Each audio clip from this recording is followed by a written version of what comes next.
guys, welcome back. I've recently gotten over a really bad bout of art block with some portrait practice, and I also learned a lot about how to approach painting.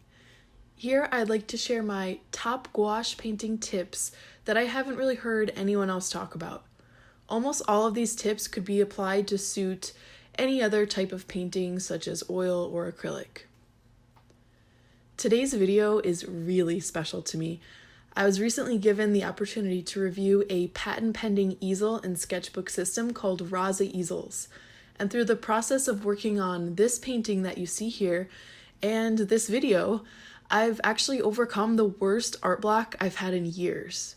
I learned so much from this experience, and I picked up some new portrait painting techniques really due to the unique nature of this easel design. For that reason, this video will be all about what I've learned, and along the way you'll also get my review of RASA easels and some tips for how you might use a sketchbook easel like this. RASA Easels is a new small business run by two artists in St. Louis. Their patent-pending sketchbook and easel system is available to support through their Kickstarter. As of today, they're halfway funded, and the project must be fully funded by October 14th, 2019 in order to come into fruition. Even though I received this set here for free by the creators to review, I loved it so much that I've actually already pledged support myself. So the spoiler on this review is that I really love this product, and I really believe in this project after having had a chance to try it all out. Shown here is the 8x10 size, but there's also a smaller 6x8 size. The thing that makes this easel unique is that it's a sketchbook easel. It's very thin and light, which makes it easy to throw in a bag with your sketchbook. This would be absolutely ideal for cafe sketching, bringing to classes, urban sketching, or if you're like me, bringing with you from the art studio area of your house to the couch so you can watch Netflix while you draw. There are a lot of desk-type easels online, but they all seem to be very overpriced, bulky, and unable to be taken with you to a cafe, for example, which makes them not very versatile. This invention really solves all of those problems elegantly, and on top of that, it's sustainable, aesthetically beautiful, and it's created by fellow artists. I'm going to give you a very quick rundown of the features of this easel and give you my top gouache painting tips for portraits. This easel pad has grip pads on the bottom to make it sturdy wherever you take it. You can adjust the angle of your surface by changing where you place the notch at the top of the drawing surface into the easel backing, which you'll be able to see visually a lot easier than me explaining it. The angles are beautifully marked. RASA Easels makes refill sketch pads in a variety of papers, but you can also use your own paper if you choose to get the clipboard instead of the sketch pad. I have the drawing paper refill. I've tried graphite, brush pen, and Copic markers on it so far. It's a nice, sturdy drawing paper, which is not too smooth and not too toothy. Actually, I loved how the alcohol ink of the Copic markers sat on this paper. I enjoyed it even more than marker paper for the sort of painterly style that I personally tried to achieve with Copic markers. I also have the mixed media paper, and holy cow, this is my new favorite paper for gouache. Okay, I'm sure many of you clicked to learn what gouache tips I'm talking about, so here they are. Darkest value shapes to lightest value shapes. So once you have your sketch or graphite transfer onto your paper, it's time to start painting. Starting a painting can be the hardest part because it's sort of like a puzzle, and you need some of the pieces in place before you're able to build. You need that context to start. I find it most efficient to work from dark to light. This applies to both gouache and oil paint, really any other opaque medium. So the way that I like to do this is first squint and determine the very darkest values in your reference. With your painting at about an arm's length away and propped vertically on your easel, start filling in these dark shapes. Areas that will be blended into a gradient later don't have to be as precise. You can just squint and fill in the shape that you see. knowing light colors will be overlapping that a little bit later. Exhaust all of your darkest areas before moving on. Black could be used for this, though it may sort of turn ashy later when other colors get layered on top. Personally, I use a very dark, warm brown, which I make by mixing black and red together. It mixes with both cool colors and warm colors beautifully later on in the layering process. Low resolution to high resolution. The number one mistake most beginning painters and seasoned painters make is jumping into details too soon.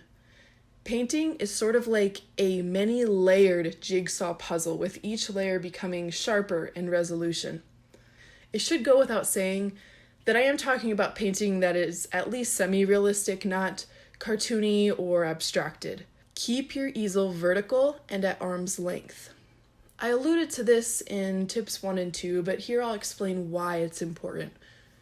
The reason you should keep your easel vertical and at arm's length for this technique is because it makes it harder to get drowned in the details before you're ready. If it's hard to tell what shape to create because of complicated shadows and gradients going on, squint at the reference for a second and paint those shapes that you see. Having the easel vertical enables you to keep it at arm's length, because you can't really paint at arm's length with something flat on the table far away from you. But having it vertical also prevents distortion from having the page laying out in front of you. This happens most with me with sketchbooks because I'm usually laying them flat on a table. That's part of why this easel system is so ingenious, because it can be used as a sketchbook or also for more finished works. Cool light, warm shadows, or vice versa. Keeping the painting still at arm's length and not worrying too much about the tight transitions and blending and edges just yet. Just try to get those correct tones in there. This is where I personally like to thin out my gouache with a little bit more water and sort of glaze areas with a more translucent earthy orange color in portraits. This sometimes can tend to be the transition area between light and shadow, where the light is almost shining through the skin as the plane changes in the face. Try to determine whether the lighting in the reference is warm or cool, and the direction of the lighting.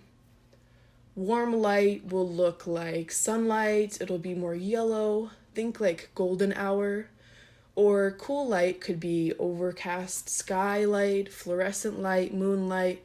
Sometimes it's not immediately obvious, so look at the absolute highlights in the eyes and on the skin and hair. If they look a little bluer than the skin color, then the light is probably neutral to cool. If the highlights seem like a pale yellow, then the light is warm. Now, usually shadows might pull the opposite temperature of the light. So what this means is if the light is like a warm yellow light, the shadows will be just a bit more purple, because purple is opposite yellow on the color wheel. If the light is more cool and blue toned, then the shadows on skin might appear more of like a warm, like burnt umber kind of color. As a painter, I like to exaggerate this contrast as much as possible, because having a clear distinction between shadow and light makes an object appear more dimensional. And if possible, it's best to have that distinction in multiple ways. So there's the distinction between shadow and light in value. One is darker, one is lighter. And then also there's the distinction in temperature. One is cooler, one is warmer. So I would characterize this reference as cool light and warm shadows. Your surface really matters. Okay, this is where I can talk about why this RASA Easels mixed media pad contains my new favorite paper for gouache. I've generally painted on either cardstock or watercolor paper with gouache, sometimes mixed media paper. It just needs to be thick enough to take water media without warping too much. As you can see, this paper did not warp at all. I only secured the 2 loose corners there with painter's tape, and from there it took as much paint and water and as many layers as I could throw at it. it still absorbs some of the water and paint, and that's important for the paint to spread properly and not just be like sliding around streakily. But the thing that makes this paper most special is that while it can absorb some of the water without warping, it's not rough in texture like most watercolor paper. It's smooth, which allows for fine detail and controlled manipulation of paint layers, both fresh and re-wet layers. Get closer.